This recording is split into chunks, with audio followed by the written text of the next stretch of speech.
যিজন ব্যক্তি আছে ব্যক্তি বুলিয়ে কৈছো কাৰণ তেখেত বহু গুণ বিশিষ্ট এজন ব্যক্তি তেওঁ বহু প্ৰতিভাশালী তেওঁৰ বিভিন্ন দিশত প্ৰতিভা আছে আৰু মই বিশেষ আৰু বহলাই নকওঁ তেওঁ আন কোনো নহয় তেওঁ জুবিন গাৰ্গ শিল্পী জুবিন গাৰ্গ জুবিন নমস্কাৰ আজি ইউচি প্লাছৰ তৰফৰ পৰা জুবিনলৈ প্ৰথমে শুভেচ্ছা জনাইছো আৰু দ্বিতীয় এটি কথা কম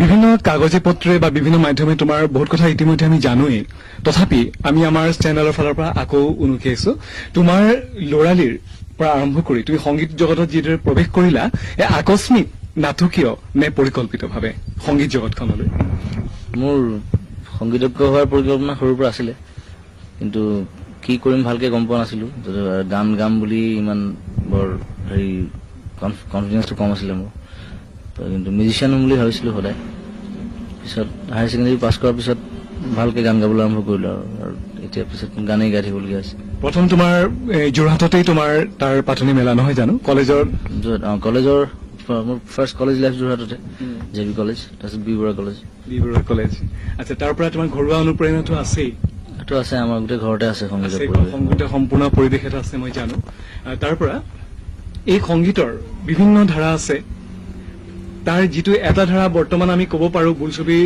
মাজেদিয়ে হওক যেনেকৈ হওক এই ধাৰাটোৰ নাম আমি জুবিন বুলি ক'লেও ভুল নহ'ব এটা নতুন ধাৰা যিটো তুমি বিভিন্ন অধ্যয়নৰ মাজেৰে হয়তো তোমাৰ এটা পৰিপুষ্ট অধ্যয়নেৰে তুমি তাক আজি আৰম্ভ হয়তো ক'ব নোৱাৰাকৈ তোমাৰ এই ধাৰা তুমি নিজে আৰম্ভ কৰিছা এই ধাৰাৰ যিটো ক্ৰম বিৱৰ্তন যে আমি প্ৰথমৰ পৰা দেখি আহিছো অনামিকাৰ পৰা মায়াৰ পৰা তুমি কেনেকৈ তুমি গণমুখী হৈছা এই সম্পৰ্কে তোমাৰ ধাৰাটো তুমি খুব চমুকৈ কিবা ক'বা নেকি তাৰ বিষয়ে ধাৰাটো আচলতে এইটো নিজে নিজে সময়ৰ লগত সলনি হৈছে আৰু এইটো মোৰ নিজৰ তেজত গ্ৰ' হৈছে গোটেই বস্তুটো এইটো মই তেনেকৈ সুপৰিকল্পিতভাৱে একো কৰা নাই কিন্তু সময়ৰ সলনি হোৱাৰ লগে লগে মোৰ ষ্টাইল সলনি হৈছে বেলেগ বেলেগ বস্তু আহিছে তাৰ মাজলৈ এই গোটেই ব্লেণ্ডিংটো হৈ আছে লাহে লাহে এইখিনিতে আৰু এটা কথা কওঁ তোমাক মই বিভিন্ন সময়ত বিভিন্ন ধৰণে পাইছো তোমাৰ মই জানো আমাৰ ডিব্ৰুগড়ৰো কেইজনমান অগ্ৰণী হেৰি আছে বন্ধু আছে তোমাৰ সংগীতৰ বন্ধু দেই যি আজিও তোমাক মানে তুমি কি হিচাপে ফ্ৰেণ্ড ফিলচফাৰ যি নোকোৱা তুমি তেওঁলোকক তুমি যথেষ্ট ভাল পোৱা যিদৰে তোমাক তেওঁলোকে ভাল পায় তেওঁলোকৰ তোমাৰ প্ৰতি যিটো অৱদান তোমাৰ এই সংগীত জগতত তোমাৰ যি উন্নতি হৈছে তোমাৰ আৰম্ভণিৰ পৰা তেওঁলোকৰ নাম নিশ্চয় স্মৰণ কৰিব বিচাৰিবা তেওঁলোক একদম প্ৰথম আৰম্ভ কৰোঁতে ইয়াৰ পৰাই আৰম্ভ কৰিছিলে আমাৰ গোটেই গ্ৰুপটো তেনেকৈ আমাৰ ভাস্কৰ ৰাজকুমাৰ ৰাবু ডনি দিগন্ত শৰ্মা তেনেকৈ গোটেইখিনি লগ হৈ ঋতু সি বম্বেত থাকে হয় আৰু তেতিয়া দেখা পাইছিলো ষ্টেজত যেতিয়া ওলাই প্ৰায় একে বয়সৰ কৈছো ওচৰি তাৰ যিটো চাৰ্মটো এটা মানুহে এটা নতুনত্ব পাইছিলে চব ফালৰ পৰা পাইছিলে তোমাৰ গোটেইখিনি ইয়াং আছিলে মই সেই বুলি মই এইটো কোৱা নাই অল্ড ইজ গ'ল্ড অল্ড বুলি মই কোৱা নাই যিটো আমাৰ মানে বাহ্যিক যিটো হেৰি সেইটোও নিশ্চয় প্ৰভাৱ পেলায় এইখিনিতে এটা কথা সুধো তুমি গীত গালে কেৱল গায়ক হ'ব পাৰে গীতিকাৰ হ'ব পাৰে কিন্তু শিল্পী যে গীত যেতিয়া সংগীতলৈ উন্নীত হয় এই শিল্পী হ'ব হলে জ্যোতিপ্ৰসাদে কৈছিলে প্ৰত্যেক মানুহৰ মাজতে শিল্পী সত্তা লুকাই আছে তাক কেৱল মানে প্ৰকাশৰ হেৰি বা তাত যিটো মানে যিটো মানে হেৰি গঠন এটা যিটো মানে ব্যক্তি বুলি তোমাক মই আৰম্ভণিতে চিনাকি কৰিছো ব্যক্তিত্ব এই ব্যক্তিত্বৰো কিছু প্ৰভাৱ নাই জানো এজন শিল্পী সমাজৰ এজন শিল্পী হ'বলৈ প্ৰভাৱ থাকে সেইটো হয় আৰু সমাজক বাদ দি কেতিয়াও শিল্পী জীয়াই থাকিব নোৱাৰে হয় সমাজৰ যি দায়বদ্ধতা সমাজৰ লগত তেওঁৰ ৰিলেশ্যন থাকিব লাগিব আৰু তেওঁ মানুহৰ মাজত মানুহৰ লগত যিমান ৰিলেশ্যন কৰিব যিমান ইণ্টাৰেক্ট হ'ব মানুহৰ লগত সিমানে তেওঁৰ নিজৰো উন্নতি হয় বুলি ভাবো মই নিজৰ শিল্পী তুমি আকাশবাণীৰ কিছুমানতে আকাশবাণীৰ ইণ্টাৰভিউটো কৈছিলা যে ৰিমিক্সৰ কথা কওঁতে যিটো আমাৰ ইয়ালৈ ভাৰতলৈ বহুত দেৰিকৈ আহিছে কিন্তু আৰু 5 বছৰ পিছত ৰিমিক্স নাথাকিব পাৰে তেনেকুৱা সম্ভাৱনা আছে সেইটো আছে এইটো ইউৰোপত এতিয়া ৰিমিক্স সলনি হৈ গ'ল ষ্টাইল এতিয়া মানুহৰ ৰুচিবোধো বহুত চেঞ্জ হয় প্ৰায় নহয় 5-6 বছৰ আগতে ৰিমিক্স আছিলে ইউৰোপত ট্ৰান্স মিউজিক আহিলে এতিয়া বুধাবাৰ বুলি এটা চলি আছে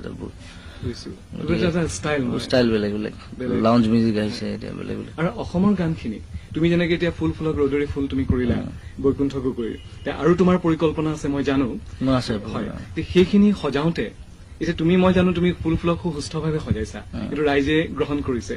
কিন্তু এনেকুৱা অল ইণ্ডিয়া লেভেলত কৈছো দেই, তুমি যিহেতু অল ইণ্ডিয়া লেভেলত কাম কৰিছা, এই ৰিমেক কৰোতে পিকচাৰেশ্যনতে হওক বা তোমাৰ মিউজিকতে হওক অলপ অসংগতি কেতিয়াবা দেখা যায় নাযায় বাৰু? কেতিয়াবা যায়, কিছুমানে বৰ মন দি নকৰে কামটোত, তেতিয়া সেইবিলাক ধৰা পৰে সেইবিলাক বস্তু। হয়, তাৰ পুৰণি ভাল ভাল গানখিনি ভালকে কৰিব লাগে আচলতে, মই ভাবো। বুজিছো। তাত এনেই হুলস্থুল কৰি লাভ নাই আৰু। আৰু তুমি এটা ক্ৰম বিৱৰ্তন, মই যিটো কৈছো তোমাৰ সংগীতৰ, তুমি আগতেও কৈছা তোমাৰ সংগীত এটা গান, এটা ধাৰা, নহয় জানো? তাক তুমি সময়ে সময়ে বিভিন্ন ৰূপ দি গৈ আছা। আৰু সেইদৰে তুমি যেতিয়া অসমৰ পৰা ঢাপলি মেলিলা সুদূৰ মুম্বাইলৈ, আৰু মুম্বাইতো গৈ বহুতে কষ্ট কৰি বহুত প্ৰতিষ্ঠা লাভ নকৰে, আমি বিভিন্ন সময়ত দেখিছো। বহুত থাকে বহুত। কি তুমি এই বয়সতে প্ৰথমতে আটাইৰে মৰম পাইছা, আমি জানো। আৰু তুমি সেই তোমাক যে আঁকোৱালি লৈছে, তোমাৰ কেনে অনুভৱ হৈছে? তুমি এতিয়া অল ইণ্ডিয়া লেভেলত কাম কৰি কেনে পাইছা? ভাল লাগিছে তাত। কেইবাখন হিন্দী চিনেমাটো তুমি চিনেমাটো কাম গান গাইছা। কৰিলো, এখন নিজে এখন সংগীত পৰিচালনা কৰিছো এখন চিনেমা, আৰু নিজৰ ষ্টুডিঅ' খুলিলো এতিয়া। তাতে যেতিয়া মন যায় তেতিয়া কাম কৰিব পাৰো, এইটো সুবিধা এটা আছে।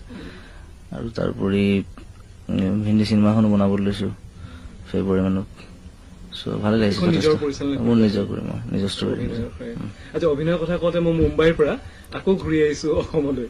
অসমৰ একেবাৰে ডুমডুমা পাইছোগৈ দেই। অলপতে তুমি মন যায়খন কৰিলা। মন যায়খন কৰিলা। তুমি প্ৰথমতে কৰিছিলা তুমি মোৰ মাথো মোৰ। ব্যৱসায়িক দিশটোৰ কথা মই নকওঁ, কিন্তু তোমাৰ অভিনয় মানুহে লৈছিলে। তাৰ পিছত তুমি কৰিলা এখন দীনবন্ধু। ইতিমধ্যে প্ৰশংসাসূচকেৰে পঢ়িছো যে দীনবন্ধুত ভাল অভিনয় কৰিছা। এতিয়া তোমাৰ মন যায়খনৰ কথাও তেনেকে শুনিছো। তোমাৰ এই সংগীতৰ জগতৰ ইমান ব্যস্ততাৰ মাজত আকৌ অভিনয় জগতত তুমি আহিছা, তোমাৰ কেনে অনুভৱ হৈছে? অভিনয়টো মই ভাল পাইছিলো আছিলো সৰুৰ পৰা। সৰুতে নাটক চাটক কৰা অভ্যাস আছে স্কুলত, গতিকে এতিয়া সোমাই দিছো ভালকে সময় থাকোতে। আৰু যি চিনেমা কৰিব মন নাই, ভাল ষ্টৰী, ভাল মানুহৰ লগত ভাল চিনেমা কৰিব মন আছে। এইখন তুমি ভাল পাইছা? মন যায় এখন ভাল, ষ্টৰীটো ভাল, মানে মন যায় কৰি মন গৈছে কৰিবলৈ। কৰিব মন গৈছে। আৰু ডিৰেক্টৰজন মোৰ বন্ধু মণিৰাম সিং, যথেষ্ট টেলেণ্টেড ল'ৰা, নতুন কাম কৰিছে কিছুমান বস্তু। আৰু আমাৰ অসমৰ যিসকল প্ৰতিষ্ঠিত লব্ধ প্ৰতিষ্ঠিত তোমাতকৈ আগৰ যিসকল আছে, সেইসকল প্ৰতিষ্ঠিত শিল্পীৰ পৰা তুমি কেনে হেৰি পাইছা? আগৰ শিল্পীসকল যিসকলে অগ্ৰণীসকল, তেওঁলোকে সদায় মোক হেল্প কৰি আছে, সহায় কৰি আছে, অনুপ্ৰেৰণা যোগাই আছে ভাল ভাল কাম কৰিব। লগৰ চামৰ পৰাও নিশ্চয় হেৰি পাইছে? লগৰ পৰা সদায় পাওঁ। আৰু এটা কথা, তোমাৰ এইটো কম্পিটিটিভ বস্তুটো খুব ভাল, ঈৰ্ষা বস্তু মই কোৱা নাই, কিন্তু কোনোবাই ধৰা জুবিন গাৰ্গ হ'ব বিচাৰে, এনেকুৱাও আছে দেই। তোমাৰ এতিয়া শিৱসাগৰ এজন মই ল'ৰা লগ পাইছিলো, সম্পূৰ্ণ মানে তোমাৰ কণ্ঠ গাব চেষ্টা কৰে। আৰু এজন ল'ৰাক পাইছো অকল কণ্ঠই নহয়, তোমাৰ চুলি ষ্টাইলো তোমাৰ নিচিনা কৰে। আচ্ছা, এই যিটো অনুকৰণ, এই প্ৰিয়তা, তাৰ ওপৰত তুমি কি কোৱা? সেইটো আচলতে এইটো মোক ভাল পাই কৰে বাৰু, এইটো তথাপি তেওঁলোকৰ নিজস্বতা যিটো অনুকৰণটো বৰ বেছি ভাল বস্তু নহয়, তাৰ পৰা আঁতৰি অলপ নিজস্ব কিবা চেষ্টা কৰিলে ভাল হয় বুলি ভাবো মই। নিশ্চয়। আৰু তোমাৰ নতুন যে পৰিকল্পনা? নতুন এতিয়া এই চিনেমাখনৰ কামত লাগিম, স্ক্ৰিপ্টৰ কামত, আৰু নতুন পূজা এলবাম ৰিলিজ কৰিম, যন্ত্ৰ বুলি যিটো এলবাম কৰিছো, তাৰ এইকেইদিনতে ৰিলিজ হ'ব পূজাৰ মাজতে। মই জানো তুমি যথেষ্ট ভাগৰুৱা হৈ আছা, কেইবাদিন চিনেমাৰ চিডিউল আছিলে, তাৰ পৰা আজিও টাইট চিডিউল, তাৰ মাজতে তোমাক কাতি বিহুৰ দিনা লগ পাইছো। তথাপি মই এটা তোমাক আমনি দিওঁ বুলি ক'লে, তুমি যদি আমনি বুলি কোৱা তথাপিও উপায় নাই। তোমাক তুমি ৰেডিঅ'ত ইণ্টাৰভিউটো মই তোমাৰ পাইছিলো, তুমি বিভিন্ন ভাষাৰ গীত গাইছা।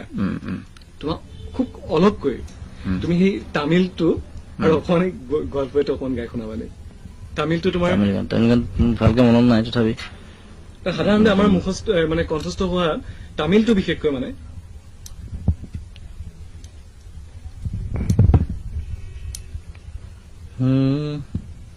ಹಸಾನ ಹಸಾನ ಹಸಾನ ಮುತ್ತುಮೀಡ ಹಸಾನ ಹಸಾನ ಹಸಾನ ಹಸಾನ ಮುತ್ತುಮೀಡ ಹಸಾನ ಇದು ಕತ್ತುಪಡಿಯಾಗಾದ ಹಸಾನ ಕುಂಜು ಮೇಲೆ ಕೀಡೆ ಹಸಾನ ರಣ್ಣಿಯ ತಂದಾದ ಹಸಾನ ನ್ಯಾಯಮೇ ಇರುಕೋ ಹಸಾನ ಹಸಾನ ಹಸಾನ ಹಸಾನ ಮುತ್ತುಮೀಡ ಹಸಾನ। নতুন গান গাব। বহুত ধন্যবাদ। তুমি মই অলপতে কৈছিলো গোৱালপৰীয়া, তুমি যিটো তাত গাইছিলা, কোন গাবা? সেইটো মই ষ্টেজতো গাওঁ, এইটো শুনিছে মানে। তোমরা না যাইও শরীরে, না যাইও যমুনার জলে, নন্দের বেটা চিকনারো কালা, নন্দের বেটা চিকনারো কালা, কালা দিলে ভীষণ জলাশয় না যাইও যমুনার জলে, তোমরা না যাইও না যাইও না যাইও শরীরে, না যাইও যমুনার জলে। ধন্যবাদ। আৰু এটা কথা তোমাক সুধিছো, তুমি ষ্টেজত প্ৰগ্ৰাম কৰা বিভিন্ন সেইদিনা তোমাৰ জি টিভিত হেৰি মহালক্ষ্মীৰ লগত চাইছিলো, চান আছিলে লগত, এইটো অৱশ্যে আগৰ প্ৰগ্ৰাম, মই এতিয়া আকৌ চাইছো। 31 তাৰিখৰ পৰা। কিন্তু খুব মানে উপভোগ্য অনুষ্ঠান আছিলে। তুমি বিভিন্ন হেৰি কৰিছা, কিন্তু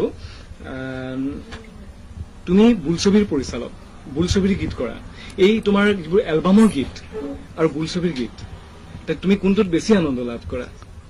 দুইটাতে আনন্দ পাওঁ, কিন্তু এলবামৰ কথাটো বেলেগ। এটা দুটা এটা হেৰি আহি যায় নহয়, তফাত আহি যায় নহয়। সম্পূৰ্ণ নিজৰ কনচেপশ্যন থাকে নিজৰ এলবামত। বুজিছো। আৰু চিনেমা হলে মই আকৌ পৰিচালকৰ লগত কথা পাতিবলগীয়া হয়, তেওঁৰ আইডিয়া মতে মই গান কৰিবলগীয়া হয়, তেওঁ যেনেকুৱা ধৰণৰ স্ক্ৰিপ্টে যেনেকুৱা বিচাৰে তেনেকুৱা কৰিবলগীয়া হয়। আৰু এটা কথা মই এই সংগীতৰ ক্ষেত্ৰত মই শেহতীয়াকৈ সুধিছো, তুমি বিভিন্ন গীতিকাৰ, কিবা গুণী গীতিকাৰ, দিগন্ত কলিতা, মানস ৰমীয়াৰ গান তুমি গাইছা, তোমাৰ নিজৰ গীতো শুনিছে মানুহে, কিন্তু সিহঁতৰ আনৰ যেতিয়া গীত গোৱা, তোমাৰ যিটো নিজস্ব যে ষ্টাইল আছে, তোমাৰ শৈলী আছে, এই তুমি এইটো কিমান দূৰ ৰক্ষা কৰে বুলি ভাবা? কাৰণ তেওঁলোকৰ সুৰ গোৱা সেইটো মোক তাহাঁতি সিহঁতে ফ্ৰীডম দিয়ে আচলতে। গানটো সুৰ কৰাৰ পিছত মোক নিজৰ মতে সজাই গাবলৈ সেইটো মই পাৰো, আৰু একেলগৰ ল'ৰা, গতিকে তাতে প্ৰব্লেম নহয়। আৰু শেহতীয়াকৈ তোমাৰ শব্দ মুক্তিৰ দৰে এতিয়া তোমাৰ সম্পূৰ্ণ নিজৰ কনচেপচন, এতিয়া যন্ত্ৰ ওলাব। তাৰ বিষয়ে বিভিন্ন আলোচনা আমি ইতিমধ্যে পাইছো। তাৰ ওপৰত চমুকৈ কবা নি যন্ত্ৰৰ হেৰিৰ ওপৰত? যন্ত্ৰটোত বিভিন্ন ধৰণৰ গান আছে, এটা স্পেনিছ টাইপ গান আছে, আমাৰ নিজৰ লোকসংগীতৰ ওপৰত কৰা গান আছে, আমাৰ যিটো যান্ত্ৰিক জীৱন, আজিকালি যিটো 20 শতিকাৰ যিটো যান্ত্ৰিক জীৱন, তাৰ ওপৰত গান কৰিছো, সেইকাৰণে যন্ত্ৰৰ নাম দিছো। আৰু আমাৰ য়াংষ্টাৰ যিখিনি আছে, ডেকা চাম, সিহঁতে শুনি ভাল পাব পৰা গানো আছে, আৰু সকলো ধৰণৰ সন্ত্ৰাসৰ বিপৰীতে কৰা গানো আছে। যিটো তুমি কলা, এইটো তুমি অকল তাত ইণ্টাৰভিউত বুলি নহয় দেই, তোমাক এনেই মাজে মাজেও গুণগুণাই থকা শুনো, অকমান গুণগুণাবা।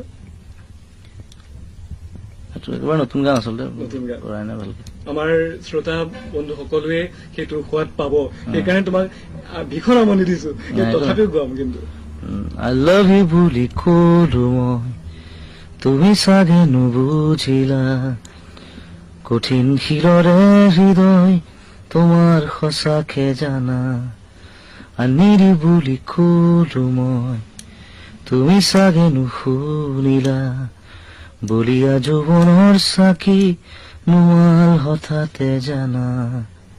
এতিয়া তোমাৰ এইটো এটা ট্ৰেণ্ড ধৰা ৰোমান্টিক গীতৰ হেৰি কথা, কিন্তু শেহতীয়াকৈ মই আহিছো ইয়ালৈ আজি ভাৰতীয় গণনাট্য সংঘ, য'ত মঘাই ওজা আছিলে, জ্যোতিপ্ৰসাদ আছিলে, ভূপেন দা আছে, সলিল চৌধুৰী আছে, তেনে ব্যক্তিয়ে যি অনুষ্ঠান সমৃদ্ধ কৰি ৰাখিছিলে, তেনে এটি অনুষ্ঠানৰ আজি তুমি আজিৰ ডেটত তুমি সদস্য দখল কৰিছা, আৰু তেওঁলোকে তোমাক আজি সম্বৰ্ধনা জনাইছে, কিয়নো তুমি বিভিন্ন কাৰণে যদিও গীত কৰা, তুমি কি মিউজিক ফৰ মিউজিক চেক্স নহয়, বৰ্তমান তুমি গণমুখী হৈছা গীতেৰে, কেওফালে গুজৰি কোৱা বা বিভিন্ন ফোক ক্লাছিক মিলাই তুমি এতিয়া সেই ধাৰালৈ তুমি গৈ আছা। তুমি গীতক সংগীতলৈ উন্নীত যে হৈছে, তুমি নকলে আমি ৰাইজে আটাই গম পাইছে, আজি গণনাট্যই তোমাক সম্বৰ্ধনা জনাইছে, আৰু সেই তাৰ ওপৰত বেছ কৰি তুমি উঠি অহা চাম, তোমাৰ সমনীয়াই হওক বা তোমাৰ পিছৰ চাম, আমাৰ অসমৰ সংগীত জগতলৈ যিদৰে যি অৰিহণা যোগাব, তেওঁলোকৰ ওপৰত তুমি কি কোৱা?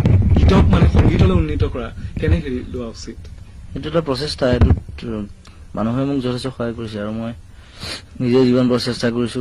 সেইকাৰণে নতুন প্ৰজন্মৰ অন্যান্য যিসকল শিল্পী আছে, মই তেওঁলোককো আহ্বান জনাওঁ আৰু এই ক্ষেত্ৰত, যাতে নিজৰ সংস্কৃতিৰ ওপৰত বেছ কৰি কেনেধৰণে সুন্দৰকৈ আগবাঢ়ি যাব পাৰি, তাৰ প্ৰচেষ্টাত সদায় লাগি থাকে যাতে।